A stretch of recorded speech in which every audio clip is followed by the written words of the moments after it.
La Facebook soke songqongqoshe beholondo lapho member ongqongqoshe bonke beminyaka yahlukahlukene ungqongqoshe ke wasehloza nokuthi azovakasha abekunyawo lapha kakho Dlamini ukuthi azobona njengesithandwa sakhe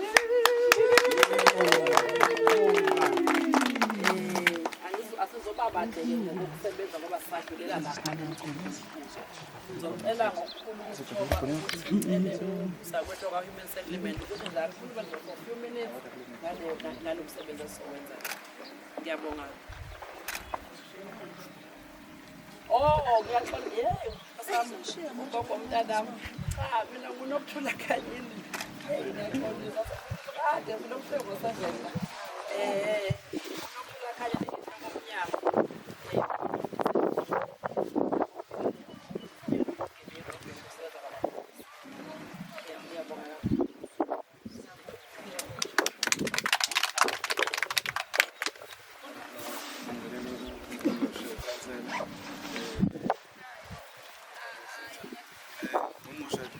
silafana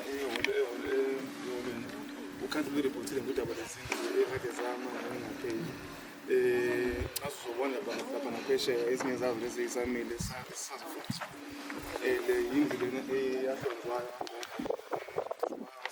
so i-project athi i-blocked yaba-blocked from 2019 njengoba manje sesibuya manje sesiyaphile so indlu yokuqala le project esiyabloka uDlamini isiforum namagumbi awukulala i-open plan lounge kitchen indawo yokugezela ukuthi ungagezeli eminyango ibe no-jojo tank ibe nesilingi iphinde ibe nogesi i-tube window ngaphakathi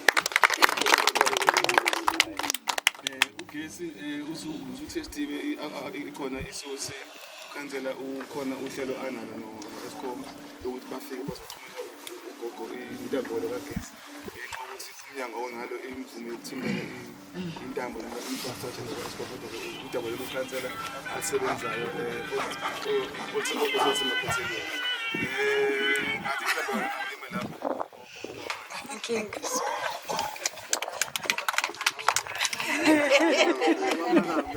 izimo sicela ukukhuleka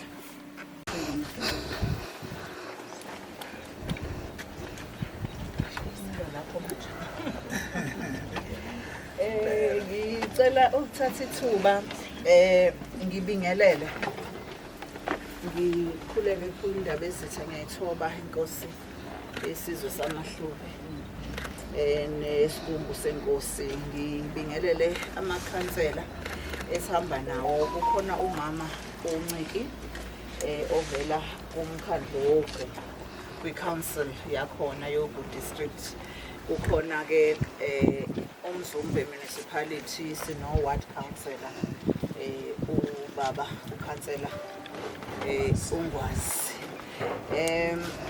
ngiyahlupha ke la njengoba ngathi nginamalimi ngicabanga ukuthi ubaba moke wangena nje kule ndima umama ubaba ukuthi angithi ubaba uNgwazi ngibona ngiboye ngathi ngirong kodwa hayi cha ubaba uNgwazi angithi sisho njalo sithi ubaba ukhansela yebo ngibingelela ama officials department u-HOD champion wonke ahambisana nawo maningi wonke iminyango yahulumeni ikhona la ngibingelela i-DTT yogu ama-members ayo ngibingelela i-LTT yalapha eMzumbe ne-war room la ka-Ward 3 ngibingelela ama-partners wethu Alimdad Foundation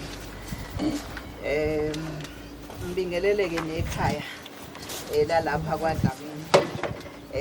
Ihlobo-ke nomakhelwane-ke siyabathanda omakhelwane abahle abathi uma bebona into eyenzakalayo nje bebona ukuthi kwenzakalani kwaphithizela bagijime bayobheka ukuthi kwenzakalani. Uma kunjalo ukuthi uthi nisahleli kamnandi la ukuthi umuntu ame entabeni abukele. Sekushiwo-ke mina ngiwu-MEC Shinga. Silapha namhlanje na-ke ngokuholwa undunankulu usuku lwakhe lolu lwecabinet. Njengoba isigungu sakhe sonke icabinet iphelele-ke mina-ke nginomsebenzi okhethekile ngoba ngu-MEC champion, yimi umuntu owu-champion woGood District. Kusho ukuthi mina nathi sonke la sima-host namhlanje sihoste icabinet njengoba lize kuthina-ke ogwini. Sibonga kakhulu ugogo uneminyaka ewu-79, just one nje kube u-8. Uzongibuza ukuthi ngazi kanjani-ke imishini ihlala kumina, mina umuntu ochofayo. Abasha i-ID nje uvele ngikubone. Siyajabula kakhulu babukhansela. This year is just a show house njengoba kukhonje ukuthi zikhona ezinye ezenzakalayo. Sibonga kakhulu kumnyango wezezindlu wethu Human Settlements. Sihlale sihambe sixabana-ke naye ngoba sifike sithola imibuzo, ezinye izindlu ezama-disaster, ezinye abekade bebhalisile. Kodwa-ke lokhu kuyisibonelo esingasithatha ukuthi nesifunda ukuthi noma ziba khona iy'nkinga lapha nalapha zama-budgets kodwa kuyenzeka kancane kancane nomunye abe nethemba ukuthi kuzofika nakumina.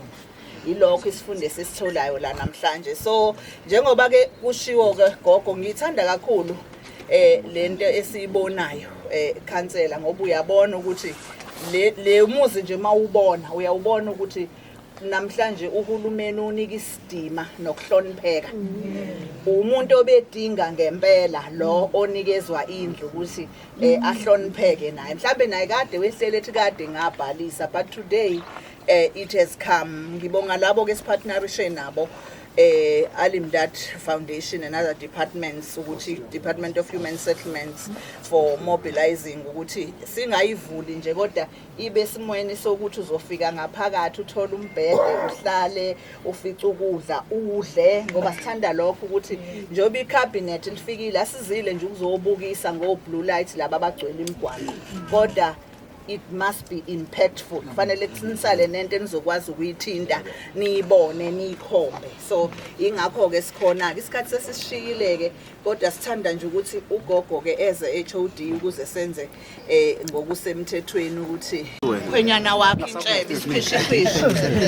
Baningi khona abaphathi beyimali, khona abaphathi bama-district, khona usasa, kuningi. Siyabonga-ke.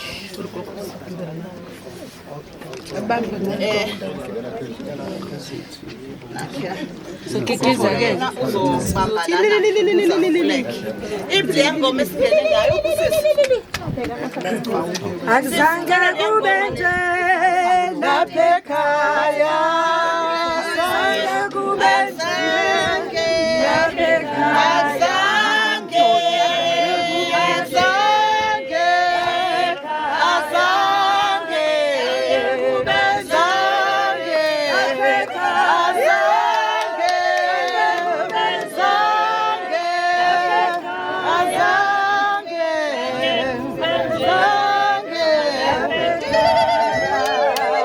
Zange kube nje lapha ekhaya.